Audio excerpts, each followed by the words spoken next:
প্রামাণিক TMCP নেতা, তৃণমূল ছাত্র পরিষদের নেতা, তিনি ঠিক কি বলছেন তার সঙ্গে কথা বলেছিলেন আমাদের প্রতিনিধি পিঙ্কি। কি বলছেন তিনি, শুনবো। এই জায়গাটায় প্রোগ্রাম চলছিল, তার অপোজিটেই এই পুকুর রয়েছে। কালকে আমরা যখন 11টার সময় আসি এখানে ঘটনা ঘটে যাওয়ার পরে, অনেক পরে, তখন দেখেছে এই টোটাল এই লাইনের সমস্ত যে মেন লাইটগুলো আছে সেই লাইটগুলো অফ। তার আমি ভিডিও করে রেখেছি কারণ প্রুফ হিসাবে। আমি ডাইরেক্ট ওই যারা এসএফআইয়ের লোকজন ছিল তাদের সামনে আমি পরিষ্কারভাবে সিকিউরিটিকে বলি এই লাইট কেন অফ রেখেছো।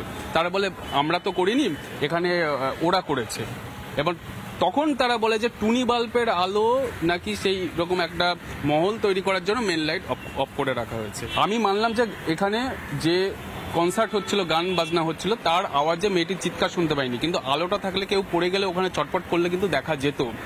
এটা একটা চান্সেস আছে। এবার বিষয়টা হচ্ছে অবাককাণ্ড বিষয় বা একটা বিষয় আসছে যে মেয়েটি নাকি অনেকক্ষণ ছিল, তারপর তাকে তোলা হয়েছে, যেটা আমরা সিকিউরিটি এবং বিভিন্ন জনের মুখে আনুবিশাল বক্তব্য আমরা যেটা পেয়েছি সেটা অবশ্যই তদন্ত সাপেক্ষ বিষয়। সে কতক্ষণ জলের মধ্যে পড়েছিল। আমাদের প্রশ্ন হচ্ছে কেউ একজন দেখলো না, কেউ একজন তাকে তুলতে গেল না, বা তার সাথে কোনো বন্ধু বান্ধবী কেউ সেই জায়গাটায় প্রেজেন্ট ছিল না। আমরা বিগত বছর দেখি স্বপ্ন হত্যা, আমরা দেখেছি কিভাবে র্যাগিং করে তাকে হত্যা করা হয়েছিল। তারপরে এই বিষয়টাকে দেখছি এটা তদন্ত সাপেক্ষ বিষয়, কিন্তু বিষয় হচ্ছে বারবার যাদব ইউনিভার্সিটি কেন, ইউনিভার্সিটির কোথায় নিরাপত্তা?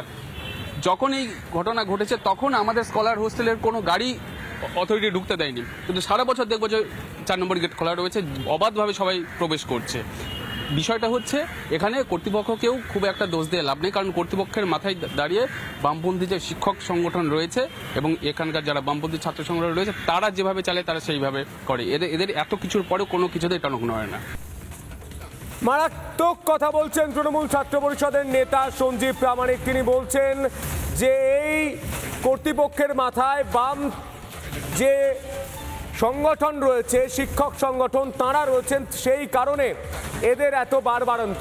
রাত্রেবেলায় এই অনুষ্ঠান লাইট অফ করে অনুষ্ঠান, এবং সেখানে তারস্বরে যে সাউন্ড সিস্টেম বাড়ছে সেই কারণেই শোনা যায়নি হয়তো জলে পড়ে ছটফট করলেও।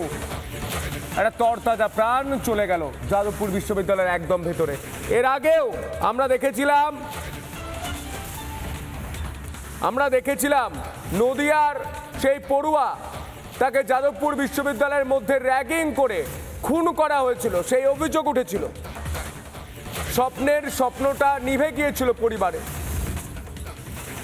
সেই ঘটনা আমাদের মনে রয়েছে। যাদবপুর বিশ্ববিদ্যালয়ে হচ্ছেটা কি?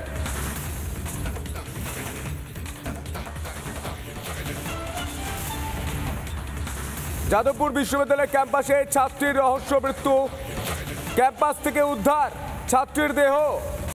নানা ধরনের কন্টেন্ট দেখার জন্য লাইক করুন, শেয়ার করুন আমাদের ফেসবুক পেজ, সাবস্ক্রাইব করুন আমাদের ইউটিউব চ্যানেল। পাশাপাশি অন্যান্য ব্রেকিং নিউজের জন্য অবশ্যই চোখ রাখুন রিপাবলিক বাংলায়।